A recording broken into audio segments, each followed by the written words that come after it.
innovative.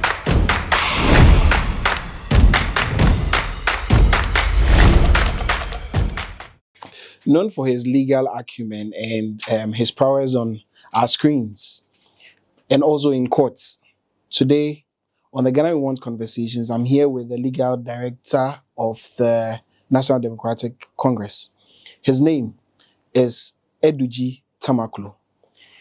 He became famous in the famous Zaneto case against her own previous parliamentary candidates.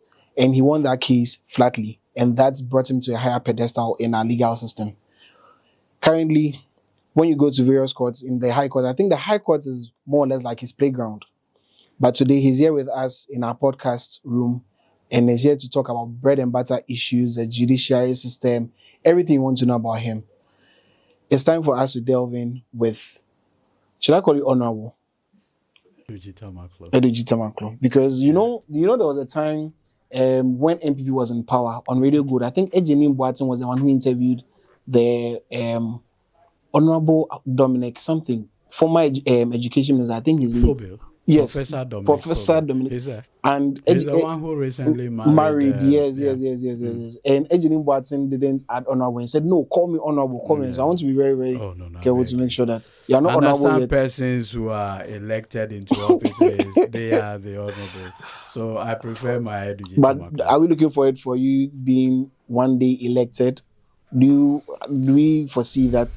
No, I mean, should we foresee that? You can never say no. What God's plans are tomorrow. So you want to live tomorrow to decide for yourself. But at this point, I'm just your humble, your humble director leader. That's my pay grade. Okay. That's the work I do now. We're actually humbled to have you here. We know you're a very busy person because usually I think I had to go to court in Tema. Yes, exactly. This morning. You are always in court, and I think Tuesdays and Thursdays. I mean, lockdown. You also exactly because I had to do with that enforcement and what have exactly, and we are glad you are here. We are here to delve into various key matters which concern the Ghanaian, and we are glad to have you on board.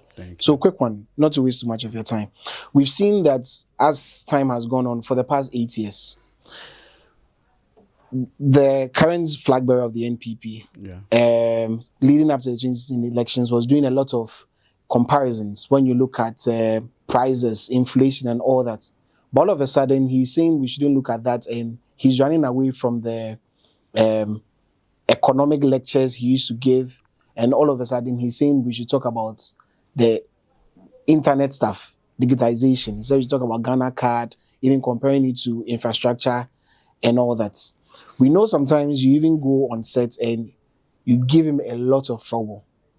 That's true. Yes, you give him a lot of trouble. That's true. And a lot of Ghanaians feel he's unfair to them for the fact that he doesn't want them talking about how prices of things have gone up and all that. And they are always, his excuses, COVID and Russia.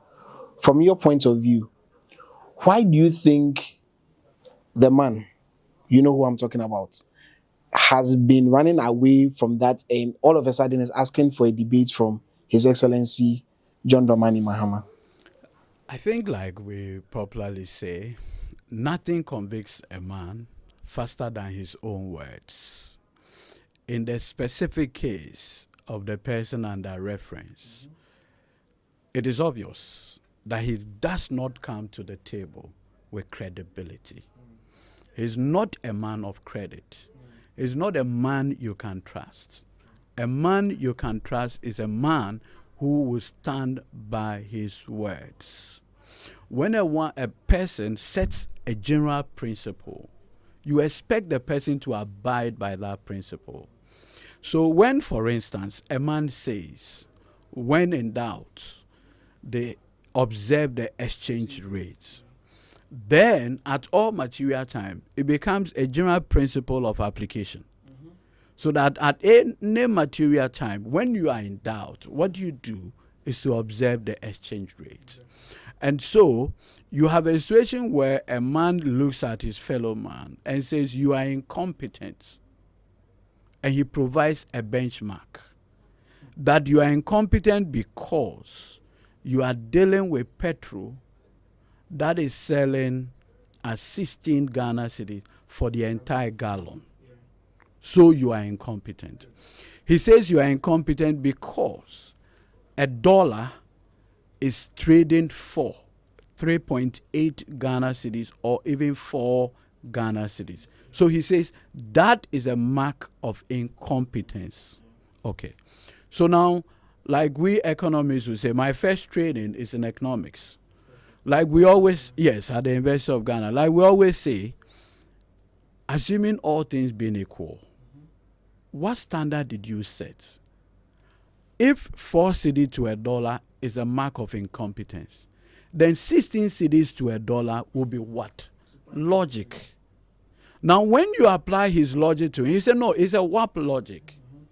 Now, can you imagine playing a football with a man who keeps shifting the goalposts? You never score. Because anytime you shoot or you take a direct hit at the ball, he moves the goalposts. So basically, and that is what makes it difficult to debate such a person. Because he doesn't come to the table with credibility. Even worse is a man who believes in his own lies. And so you are going to debate a man who yesterday said, listen carefully, that if John Mahama wants debate, he should come to Sangba for the purposes of a debate. Or John Mahama to go to teacher trainees and debate them. That John Mahama should go to the various market centers and debate them. Now from nowhere, the same man comes and says, listen carefully, come and debate me. What changed? Now you have a situation where a man's campaign message is that, listen, Ghanaians, vote for me because I will come back to you to ask for a mandate. Listen to him. And that if you vote for John Mahama, he will not be accountable. In 2020, was it not Mahmoud Bawumia and Anado who were asking for a renewal of their mandate? So what it means is that as of 2020, when Bawumia and his boss were seeking the mandate of Ghanaians, they knew that they would not be accountable. We should not have a leader who talks by heart. A leader who cannot deeply think about what he wants to say or he's saying. And so you notice that one of the things that had worked against the Bawumia candidature are things he said previously. His own words. Because you see, he doesn't think deeply about the thing that he says. And that is very dangerous for every leader. For a leader, you want to appreciate the person's temperament. How does he talk? His reasoning, his logic. Is he a thought leader? Is he the type that says anything that comes to his mind, like the kind that we have as a candidate for the MPP? What is not in doubt, my brother, is the fact that the man says the fundamentals of the economy will so and so, mambo jumbo law, the principle. I read economics at the university. We used to have a course called Economy of Ghana. Anybody who had read that course will tell you that the Ghanaian economy will humble you. Because you see, we have practiced this economy for a while, and there are major indicators. And that is why all the leaders that we've had have always tried to structurally change the structure of the Ghanaian economy. And so Akufo-Addo woodwinked Ghanaians by saying that he was going to change the Georgesburg economy into the economy of South Korea, the Malaysian type of economy, among other things. 7 years, 7 months, and his scorecard is disaster. If Akufo-Addo were to be your son, and you are taking him to school, and he comes home with a terminal report that shows inflation rate having gone to 54%. And at that time, we had the highest inflation save Zimbabwe and South Sudan. Today, as we speak, we are dealing with unemployment, double digits, 14%, unprecedented. At the time John Mahama left, we were dealing with 8% unemployment, and it was a mark of incompetence. You would expect that the people who said John was incompetent, they would demonstrate better leadership. Now we are doing 14%. Now, and this one is critical for me because of the platform, youth. Listen carefully. Youth unemployment today is hovering at 32% from 21% in 2016.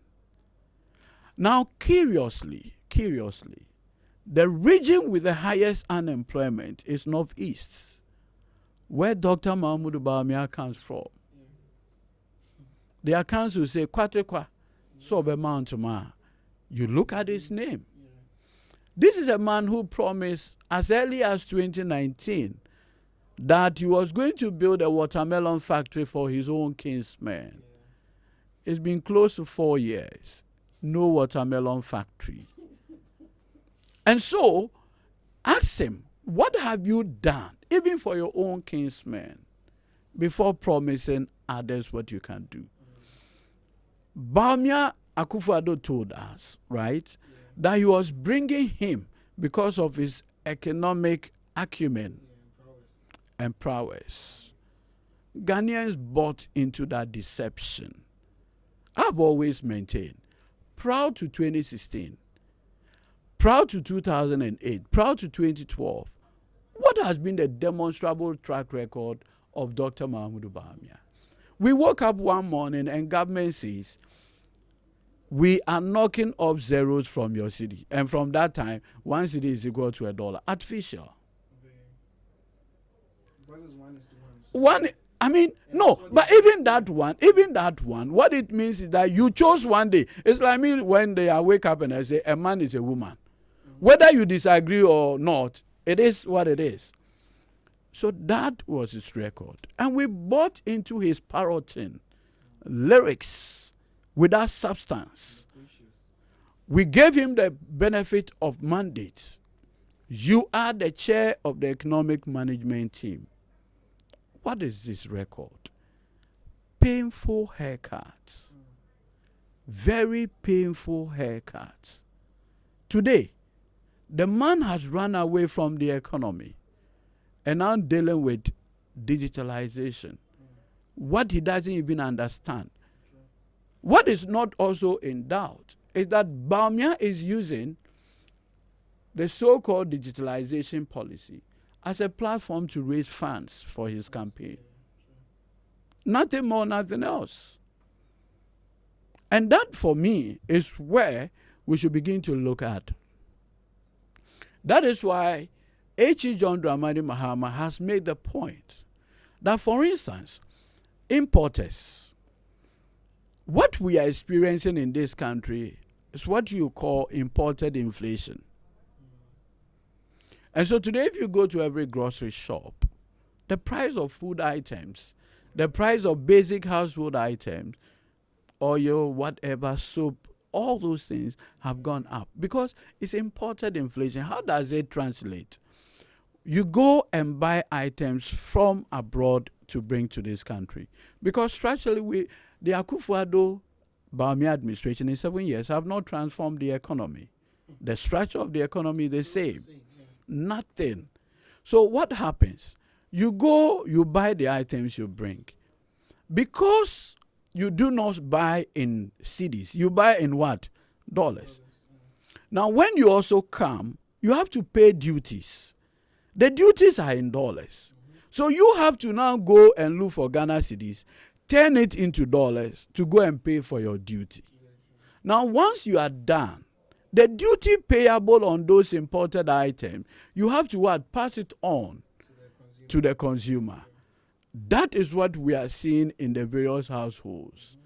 Increases in the price of items. Look, if you have parents who are elderly, right, and you have to pay their BP drugs, diabetes drugs, among other things, then you begin to appreciate the rising costs of medicine at the point that people who can no longer buy those essential medicine, they have to give up.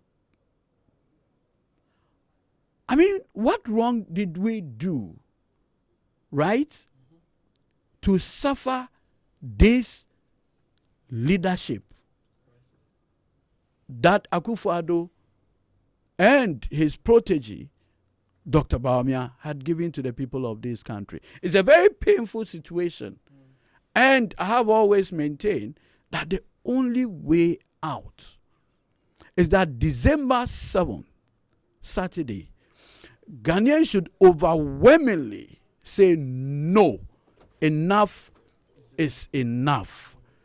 And the reason, let me say this, the reason is that, you see, if in the unlikely event,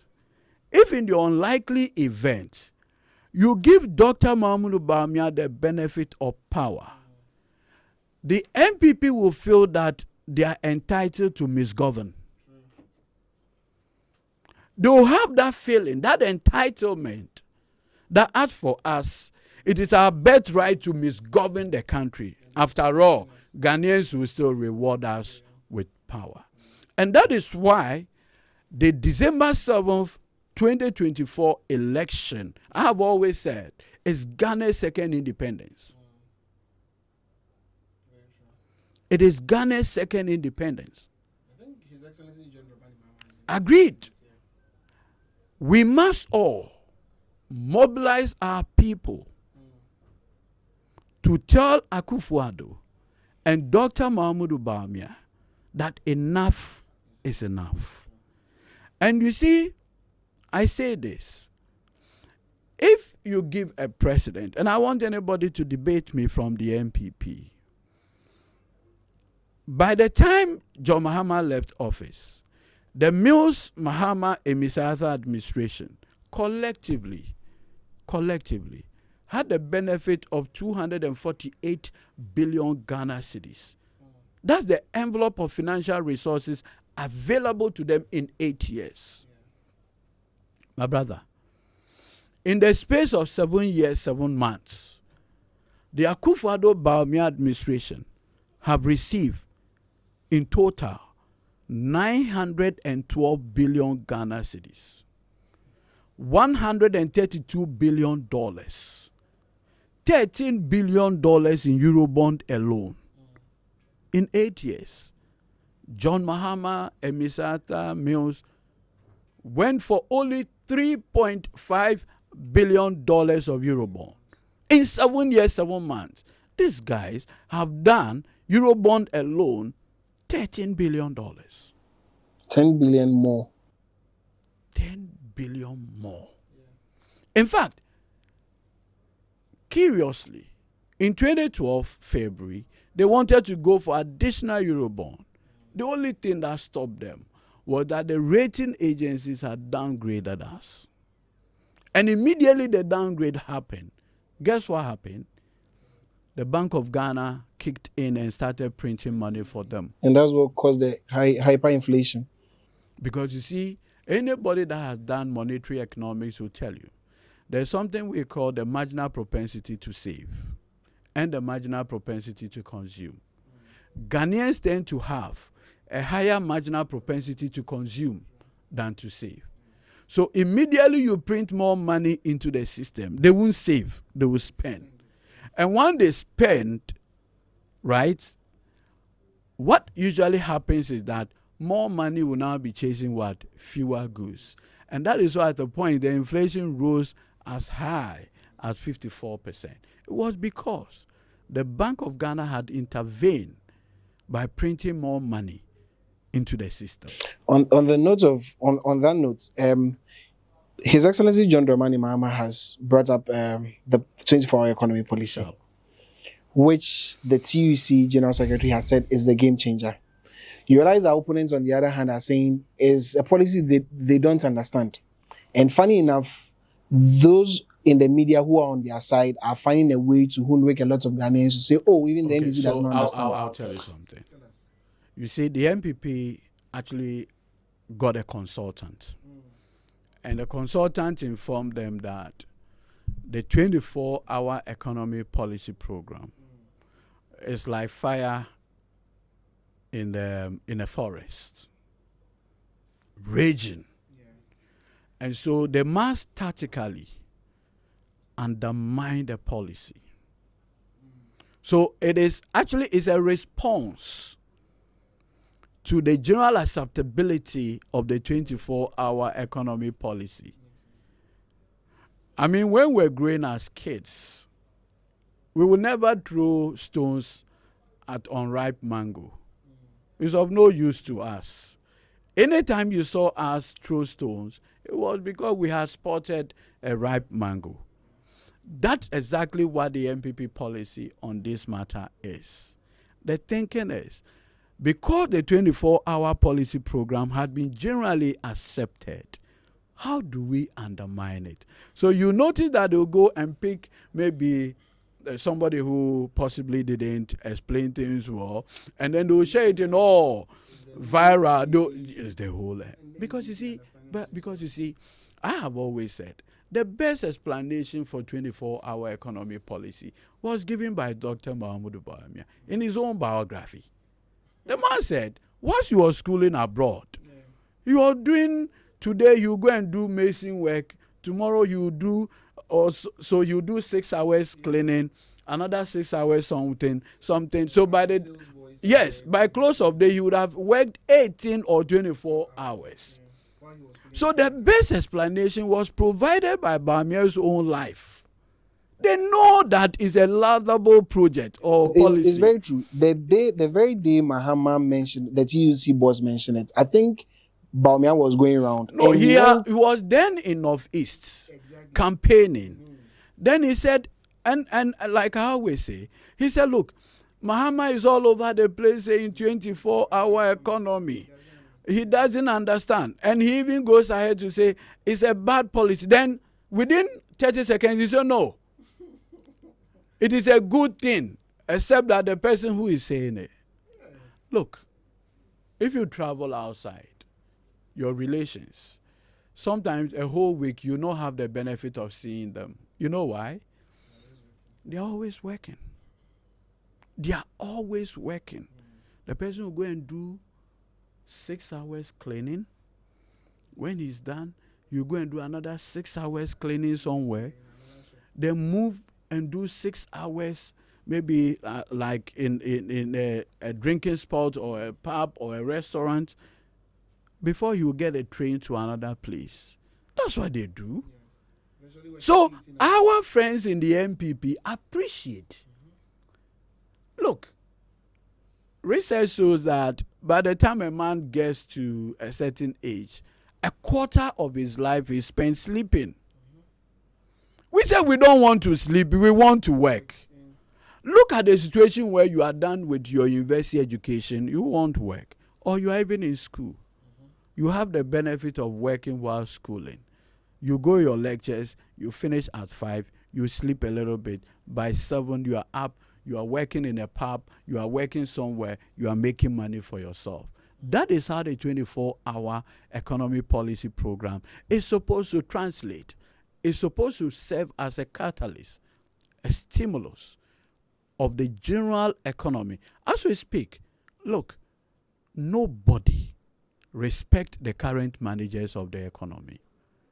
No credibility. It's not about Aminanta, it's not about Bawumia, it's not about Ken Oforiatta. The current managers of the economy do not have credibility. And you need credibility to manage an economy. Recently, barely 3 weeks ago, the finance minister said, if you're a Ghanaian and you have money in your whatever, remember that the Ghana cedi is going to what? Fall. It's going to do well. The dollar is going to fall. Yeah, he mentioned. From the day he made that pronouncement to date, the cedi had further depreciated. He came out saying that the 300 and something million that the IMF were bringing was enough to stabilize things, will shore up the reserve. Said they were going to the ECOWAS bank for another $250 million, among other things that they listed. But the economy is not responding because their words do not carry any impact. In the US, in those days I recall, if Ben Bernanke speaks, either interest rate is falling or something. But these guys, nothing responds to them because there's no credibility. You already, your own minister, Cecilia Dapa, has shown the ordinary Ghanaian to keep dollars at home, to hoard dollars. That's the Cecilia Dapa formula. And you are encouraging other people to bring out their dollars. I thought leadership is by example. So Ghanaians are copying the Cecilia Dapa formula. A notable achievement of the Akufo-Addo Bawumia administration. I mean, these are the issues. So it is not just a matter of saying we are leading. Do the people you are leading trust your leadership? And at this moment, nobody takes the words of Akufo-Addo for anything. Listen carefully.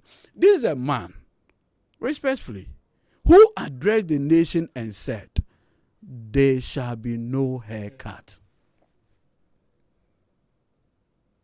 Listen, there shall be what? No haircut.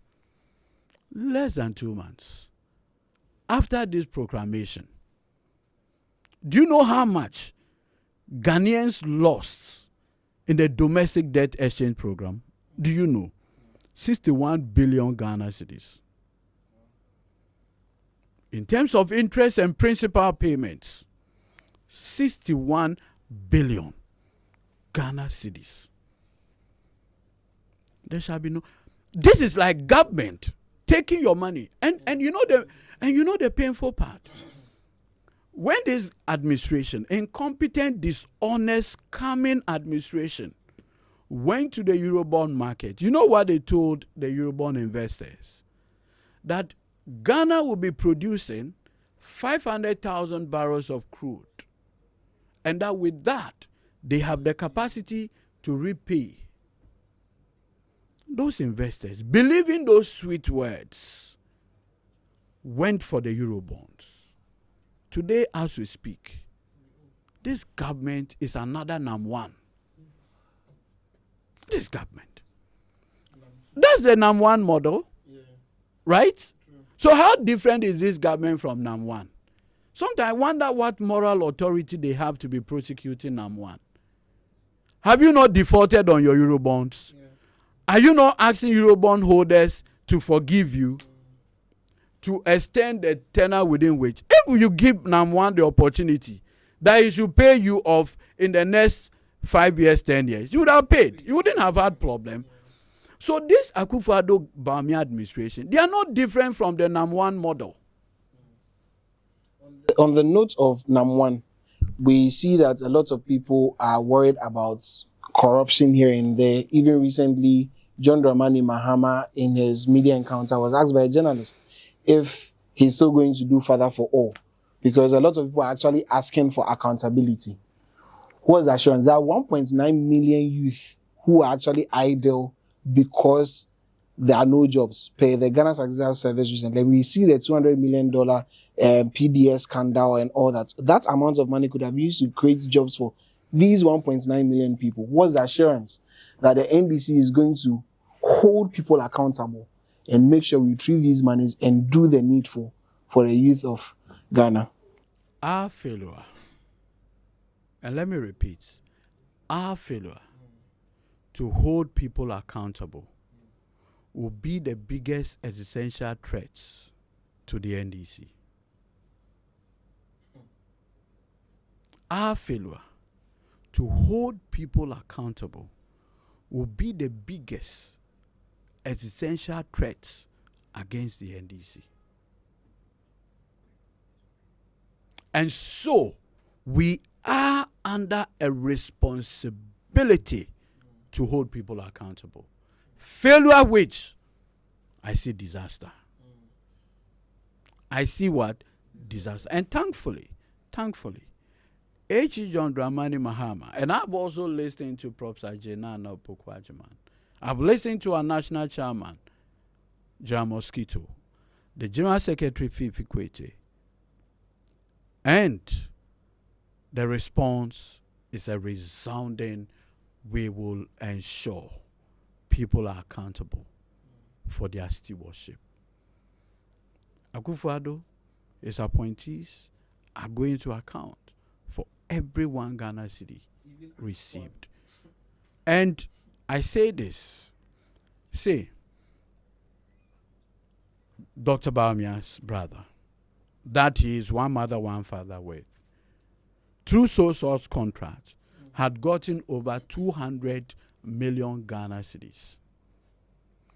Dr. Bawumia is the chairman of the Armed Forces Council, and his brother is the one constructing the roads in Teshi and Southern Command. How is that possible? And mostly through sole sourcing. And you say, look, we shouldn't ask questions.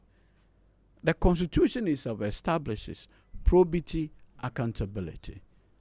It's our collective responsibility to ensure that these do not remain just mere words.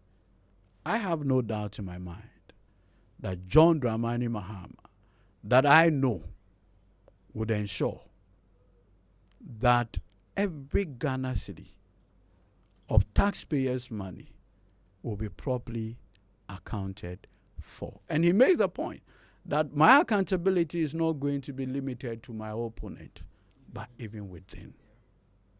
That for me is key.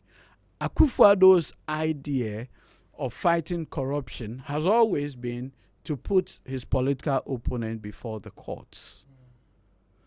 He reminds me of this man who goes about the village disciplining everybody's child, and at home he's living with over-pampered sports kids. That's what Akufo-Addo represents.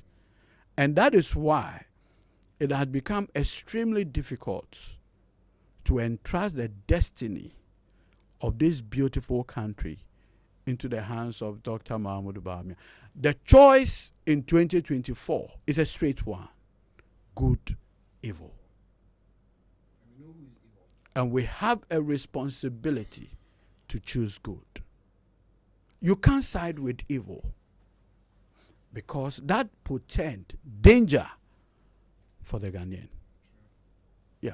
On the note of the courts, you know, a lot of people are worried that, okay, even though we want, even senior Kwesi Pratt, he mentioned recently that it could be a bit difficult for John Dramani Mahama to prosecute most of the people in this administration because of the courts. I want to give the court the benefit of the doubt. Mm-hmm. I don't think it would be fair to blame someone who you have not presented a case before. Present it and let it happen, then you can say. But I mean, like me telling you that, oh, as for you, if I come before you, blah, blah, blah. I don't think it would be a fair thing to do. So I still think that what's important, and which I always believe, build your solid dockets and let's see what will happen. On the point of fairness, Jane Mensah has said that recently, I think last week, she mentioned that she's going to ensure there's free and fair elections. Does she have an option? She doesn't have an option. Does she have an option? Do you believe she's going to? No, does she have an option? She doesn't. You see, I'll tell you this. Jane Mensah, being the Electoral Commission chairperson, is constitutionally protected with what is called security of tenure. But you see, the accounts have a saying, yes, oh, you of one son. Now, why one son? Of four is like the monkey. The human palm and hand is not so different from that of the monkey. So the wise, and I can't say, be careful when you are showing the hands of, because it just looks like yours. You see, again, there's another saying that enkrofo a omutwetwati no omumpe someda ayaya.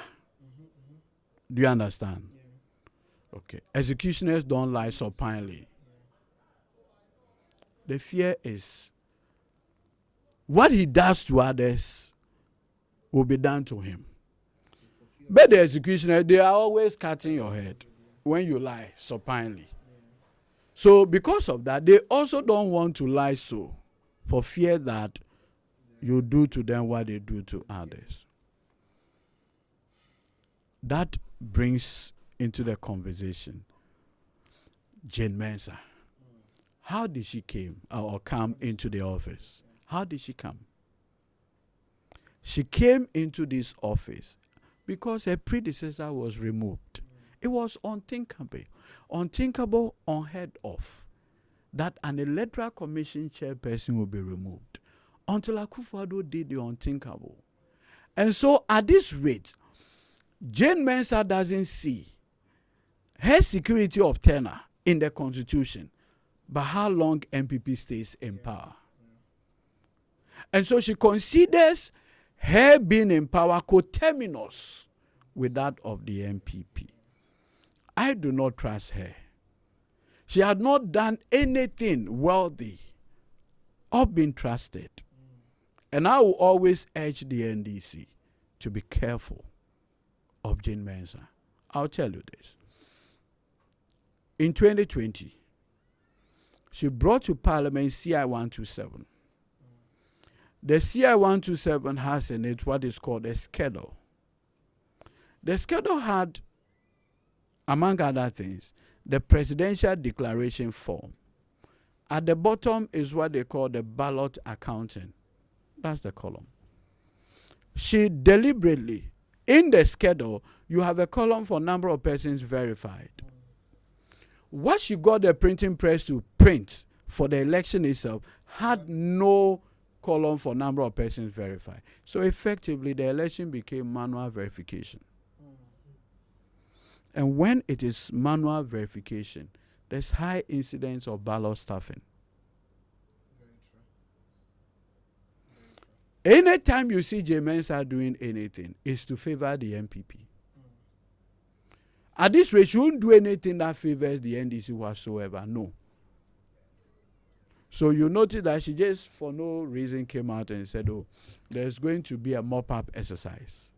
Do you know why? When she initially said there was nothing. No. Even her own timetable for the provisional voters register. How can you call political parties and say, I'm giving you the benefit of your provisional register when you are not done with the registration? You are going to do a mop-up.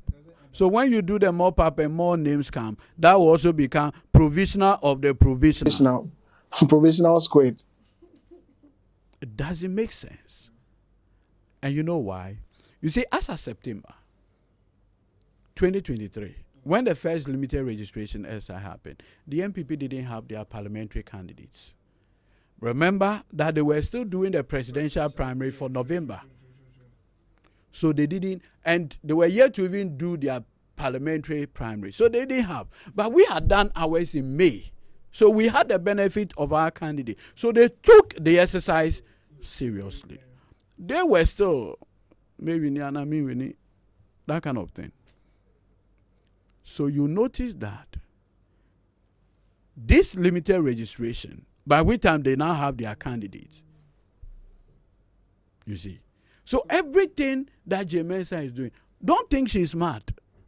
There's a method in her madness. Yeah. It's intentional. Intentional. Methodical. Yeah.